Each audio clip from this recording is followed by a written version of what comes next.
नमस्कार किसान भाइयों, स्वागत है आपका आपके इस चैनल क्रॉप एडवाइजर पे। मैं आज आपके लिए जानकारी लेके आया हूँ भिंडी की फसल के बारे में। ए टू जेड जेड जानकारी दूंगा। सबसे पहले अपने बात कर लेते हैं भिंडी की वानस्पतिक नेम की। तो एबलमोस्कस एस्कुलेंटिस इसका बॉटनिकल नेम है। इसकी जो फैमिली है वो मालवेसी फैमिली है। इसको 7 से 8 पीएच मान वाली मिट्टी इसके लिए उपयुक्त रहती है। इसको कौन सी मिट्टी में उगा सकते हैं, तो इसको ब्लू दोमट मिट्टी में बहुत ही अच्छी तरह से इसको उगा सकते हैं। अब बात कर लेते हैं इसके औसत तापमान की कि कैसा इसको तापमान जिस पे ये बढ़िया ग्रोथ करती है और अच्छे फ्लावरिंग फसल उत्पादन बहुत ही अच्छा होता है। तो वो लगभग रहता है 27 से 32 डिग्री सेंटीग्रेड तापमान पर। ये बहुत ही अच्छी ग्रोथ और अच्छा उत्पादन देती है। इसके अलावा 15 डिग्री सेंटीग्रेड पर तापमान पर इसकी बुआई करने पर इसके फल बीज है जो उगते नहीं है। तो ज़्यादा लो टेम्परेचर पे इसको नहीं इसकी बिजाई हम नहीं कर सकते। तो बात कर लेते हैं इसकी वैरायटियों के बारे में। तो इसके कौन कौन सी वैरायटी है? पंजाब पद्मनी, हरभजन, पूसा मखमली, सिलेक्शन वन, हिसार उन्नत, वर्षा उपहार, अर्का अनामिका, अर्का अभय, पंजाब सिलेक्शन, परबनी क्रांति।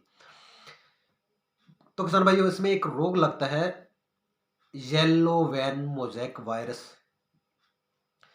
उस रोग के प्रतिरोधी जो वैरायटियां हैं वो आपको मैं बताता हूँ। वो वैरायटियां हैं अर्का अभय, अर्का अनामिका, वर्षा उपहार और परबनी क्रांति। ये जो वैरायटियां हैं ये येलो वैन मोजैक के प्रति प्रतिरोधी क्षमता वाली वैरायटियां हैं, यानी कि इन वैरायटियों में रोग नहीं आता है।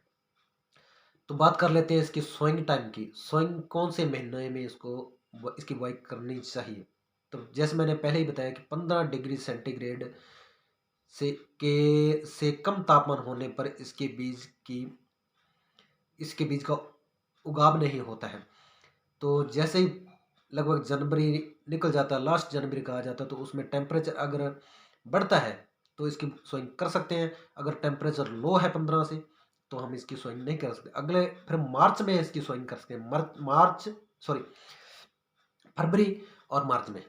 जैसे जनवरी का लास्ट, अगर फरवरी में टेम्परेचर थोड़ा सा अप होता है तो उस टाइम इसकी सोइंग हम कर सकते हैं। तो मार्च और फरवरी और मार्च में इसकी सोइंग ग्रीष्मकालीन उत्पादन के लिए की जाती है। तो फरवरी मार्च और जून जुलाई दो टाइम इसकी सोइंग हम कर सकते हैं। फरवरी मार्च में बीज रेट बीज दर जो रहती है वो रहती है लगभग 15 से 18 किलोग्राम प्रति हेक्टेयर। और जो जून जुलाई में हम इसकी सोइंग करते हैं तो उसकी जो बीज दर रहती है वो 8 से 10 किलो बीज पर हेक्टेयर, 8 से 10 किलो प्रति हेक्टेयर के हिसाब से इसकी बिजाई कर सकते हैं। अब देख लेते हैं इसके रोगों के बारे में। इसमें एक खतरनाक रोग लगता है येलो वैन मोजैक वायरस। इसको फैलाने वाला जो वायरस है वो है मोनोपार्टिटेट बैगोमोना वायरस, इस वायरस का नाम है। और इसको फैलाने का काम करती है व्हाइट फ्लाई। व्हाइट फ्लाई इसको एक पौधे से दूसरे पौधे पर फैलाने का काम करती है। हमें इसके कंट्रोल के लिए क्या करना है कि व्हाइट फ्लाई को सबसे पहले कंट्रोल करना है। व्हाइट फ्लाई को कंट्रोल करने के लिए कौन सा केमिकल यूज करना है? वो है लैनो पायरोप्रोक्सीफेन। 1 लीटर पर हेक्टर के हिसाब से घोल बनाकर इसका छिड़काव कर सकते हैं। उसके बाद किसान भाई, पाउडरी मिल्ड्यू ये किसके द्वारा फैलता है? ये फंगस का रोग है और ये एरिसाइफी सिगोरो कैरम के द्वारा फैलता है। इसका ये टेक्निकल मैं लिख दूंगा इसको। एरिसाइफी सिकोरा सिकोरा सीरम,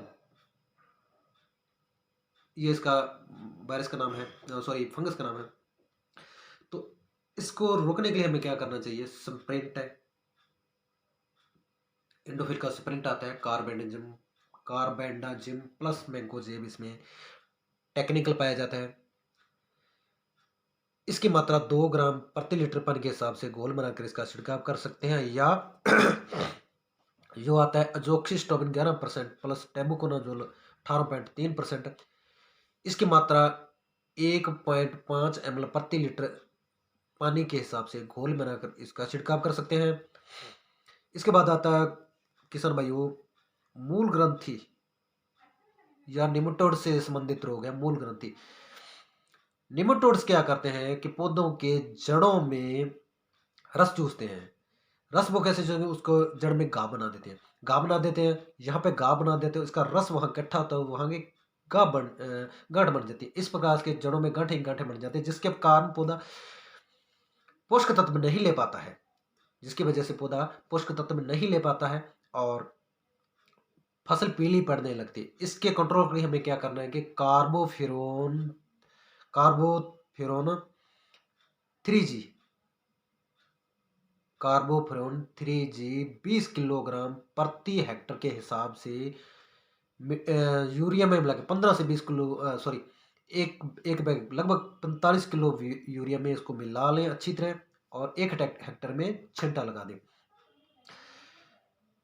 तो इसके बाद आता है किसान भाइयों एफिड, जैसिड, वाइट फ्लाई। इनके कंट्रोल के लिए हमें क्या करना है कि इमिडाक्लोपिड 17.8% जो आता है, कॉन्फिडोर आता है बायर कंपनी का, इसकी मात्रा क्या करनी है कि 0.5 से 0.6 ml प्रति लीटर पानी के हिसाब से घोल बनाकर इसका छिड़काव कर सकते हैं।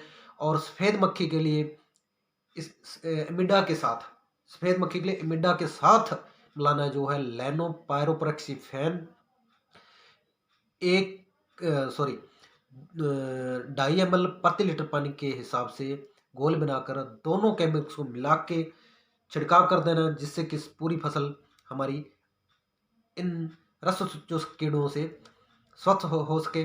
तो किसान भाइयों, अगर आप मेरे चैनल पे नए हैं तो प्लीज़ सब्सक्राइब करें, लाइक ज़रूर करें, क्योंकि आपके द्वारा लाइक की वीडियो आगे जाती है, किसी और ज़रूरतमंद के पास जाती है। अगर आपको मेरी वीडियो बढ़िया लगे तो आप लाइक ज़रूर करना, सब्सक्राइब ज़रूर करना।